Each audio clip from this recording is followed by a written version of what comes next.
Put a finger down if you rent in Madison, Wisconsin, and your rent is too damn high. Put another finger down if your rent increases every single year. Now let me ask you this. Wouldn't you rather pay your own mortgage rather than your landlord's mortgage? Because renting in this city is chaotic, and half the time you're paying $1,600 to $1,800 a month for what's basically a glorified dorm room with the pretend label of luxury. You're paying luxury prices for things that really aren't that luxurious. Not to mention, every August you have the UW-Madison student move-out chaos. And by chaos, I mean absolute apocalypse. If you've lived here, you know that an influx of 40,000 students moving in and out of the downtown area, not a fun time. All while these luxury housing developers gobble up more and more land and raise prices higher and higher. And not just their own prices, but raising everybody's prices because everyone's trying to compete with the prices that those developers are setting. This video is going to be the first part in a series of videos. This video specifically is telling you why you should buy instead of rent, especially here in Madison, Wisconsin. And in the next video, I'm going to teach you exactly how to do it. So hi, if you're new here, my name is Hannah, and this is my channel, Heartland Homes with Hannah, where I help people escape the nightmare cycle of renting, especially here in Wisconsin and soon to be Illinois. Depending on when you watch this video, Illinois as well.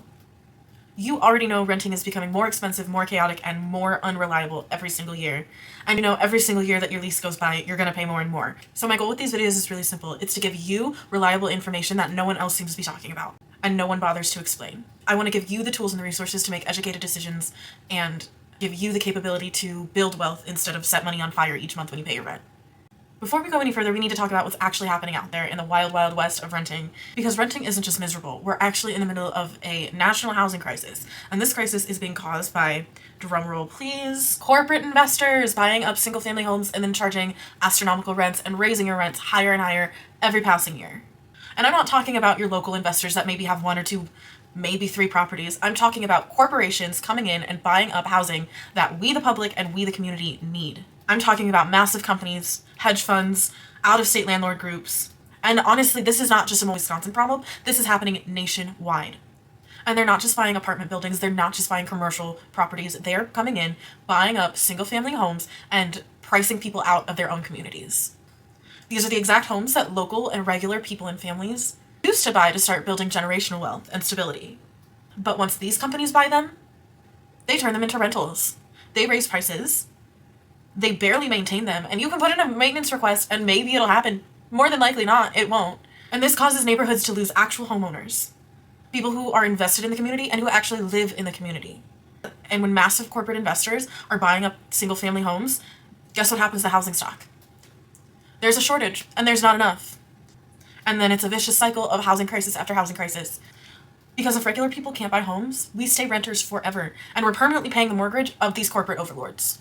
And so you buying a home instead of these massive companies is one of the most powerful things you can do for your community. And yourself. Alright, let's break down what renting in Madison is actually like, because it's its own unique ecosystem of utter chaos. First of all, the average rent for a studio apartment in this city is $1,300 plus. That's crazy. And even more if you want an actual bedroom or 2.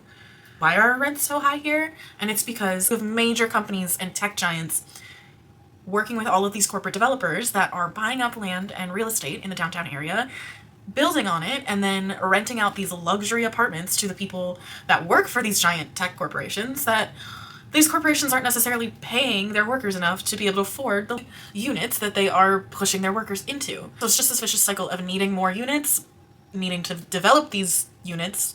So we're looking at a ton of new construction here, but the people who actually live in these units can't necessarily afford them because the prices are too high. But because of the sheer amount of people that need access to housing, consumers don't really have a choice to whether or not to pay those giant price tags for, again, I keep saying it in quotes, luxury that's not that luxurious. And that's not to mention the incredible turnover rate, because again, you're competing with thousands, tens of thousands actually, tens of thousands of students every year moving in and out of the city for school.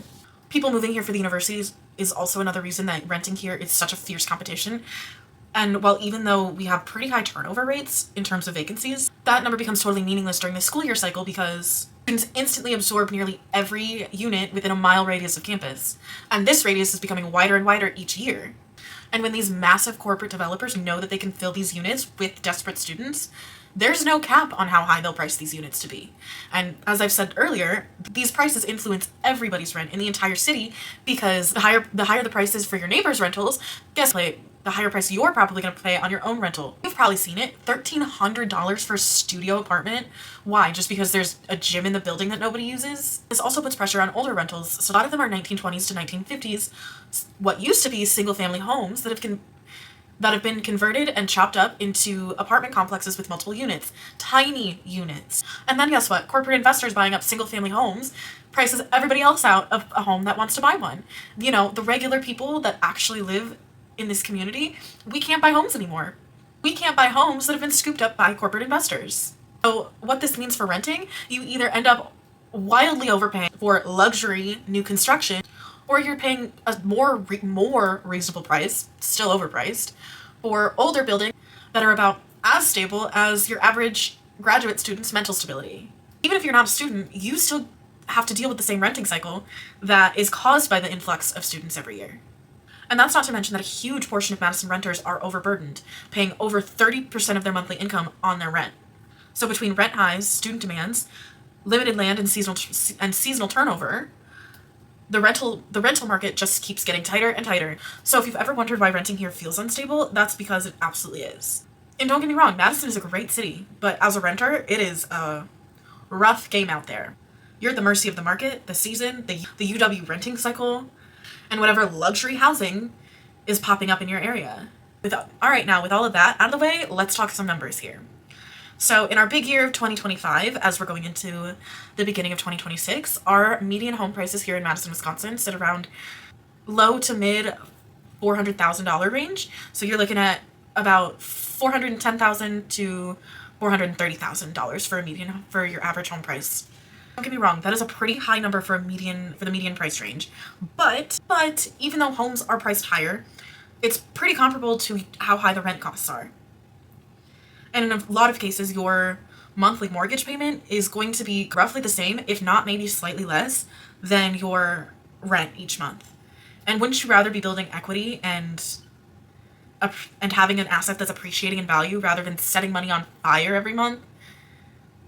Because there's quite literally not a single return on investment for your monthly rent, but there is a considerable amount of return on investment for a mortgage instead. Let's break this down even further. Lucky to find a one-bedroom apartment that is less than $1,500 a month, and that within itself is lucky. You're probably looking at closer to $1,800, if not into the $2,000 a month range for a one-bedroom apartment. A two-bedroom, even higher. Especially if you're locked in one of those new construction projects down by campus. Now let's compare that to a home. Let's take a house that's in the mid 300s range, so about $350,000, which is still plausible in many neighborhoods around Madison. Your mortgage with a reasonable down payment could stand around between $1,800 and $2,200 a month, obviously depending on taxes and interest rates and all of that. So for the same price you're paying in rent right now, you could be building equity, locking yourself into a property before prices go up again, and your neighbor isn't potentially a university student with a drinking problem. Home prices are steadily increasing about 6% to 8% depending on the year, and that's been consistently seen year after year. Meaning, not a boom, that's not a giant spike, that's steady, reliable, long-term growth. And as your home appreciates in value, that's literally $10,000 to $20,000 in just a couple of years of equity that you've built, and that's not including what you've paid down on your principal. That's pure appreciation. Now, this steady, reliable growth is thanks to a couple of factors, mainly all being in our stable economy. We have the universities, so the university is the number one stabilizer of our economy here. We also have pretty much all the state government local here because, hi, hello, we're the capital. We've got a growing tech industry, biotech, and health sciences. And Madison is literally landlocked, meaning that there's a finite amount of land that property can even sit on. Basically, that means inventory is limited, and people that buy here stay here. Home prices aren't just going up randomly. They're going up because the demand is high and growing, and again, people stay. People come here and they stay here. So while renters are paying astronomically high rent payments every month, homeowners are gaining thousands in equity every year, simply by living in a place that has nowhere to expand but is constantly growing in population. So the math is simple. If you can afford to rent here, you probably can afford to buy a home here. And buying actually gives you something to show for that money. All right, now let's get into some more specifics about buying here in Madison versus what's going on at a national level. because buying now in Madison is a specifically smart move. Because yes, I'm not going to sugarcoat it for you. The housing market is absolutely wild. Everything is expensive everywhere. Quite literally everywhere is having an influx of corporate investors buying up single-family homes and pricing out the people in the community that actually live there. These are not specific issues to Madison, Wisconsin. They are nationwide issues. But there's a rare combination of factors here that make it one of the most stable places that you can buy a home, especially here in the Midwest. First of all, Madison has one of the most reliable job markets in the entire Midwest. I mentioned earlier, we've got the University of Madison, Wisconsin. We have the entire state government. We've got world-class hospitals. We've got growing industries such as tech, biotech, and health sciences. We've got some major tech companies showing interest in our city, engineering firms, research institutions, and even more. And in the greater Madison area, we're surrounded by farmers and agriculture. The combination of these sectors keeps the economy pretty much as stable as it possibly can be when there is such national instability. And this employment diversity also is what's helping keep housing prices steadily increasing and in high demand, even when other cities are fluctuating. Second, home values in Madison don't skyrocket overnight. Instead, they're growing steadily. So you're not going to have the highs and lows and the fluctuations of other real estate markets. Because quite honestly, the boom and bust of other markets in the nation is chaotic, and we don't have that here. Madison's housing market doesn't crash, it doesn't yo-yo, it doesn't tank overnight. It grows slowly, predictably, and most importantly, consistently. And that's because the demand here never really goes away.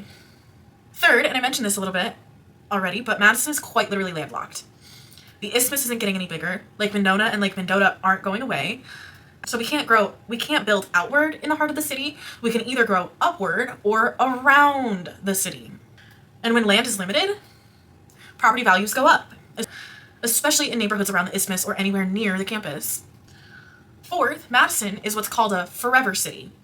So people are pulled in, whether it be through work, through university, through knowing people and having family here, whatever the reason may be, people are attracted here, and then they buy here and they don't leave. People move here from Chicago because it's more affordable. People move here from the coasts for a higher quality of life. People move here from small towns for more opportunity. Whatever the reason may be, Madison pulls people in, and then why would you leave? You know, it's a great city. So this is another factor that's keeping Madison's market really strong and stable. Number 5, if you buy now, you get in ahead of both the appreciation and the tech-driven growth that's still building momentum.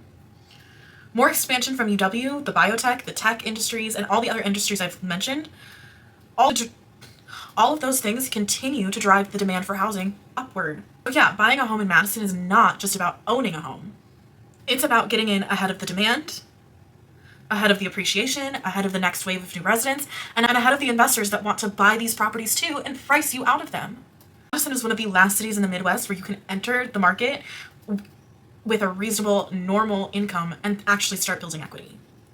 I'm not saying it's cheap, I'm not saying it's perfect, but it is solid, it is stable, and it's getting more valuable every single year. Alright, so if you're still watching at this point, it's probably because you are over renting here in Madison. Over the prices, over the instability, over the corporate overlords jacking up your prices every year. Honestly, that clarity is a pretty good sign.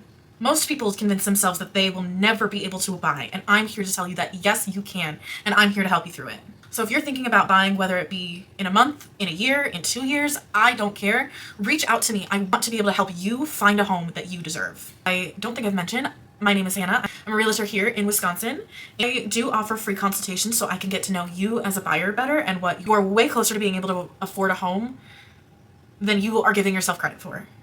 So again, check out all the information down in the description box, and I am here to help. Please, please, please reach out. All right, this was part 1 of the series that I'm doing where I cover why you should buy. In the next part, we're going to cover how to actually do it. And then part 3 of this series is going to be a breakdown of all of the grants and down payment assistance and all of that you potentially, big potentially there, because again, everyone is different and everyone is going to be eligible for different things, but things that you may potentially be eligible for. So keep a lookout for all of that. Thank you for watching. Don't forget to like, subscribe, and turn your notifications on so you keep up to date with all my videos and you stay informed.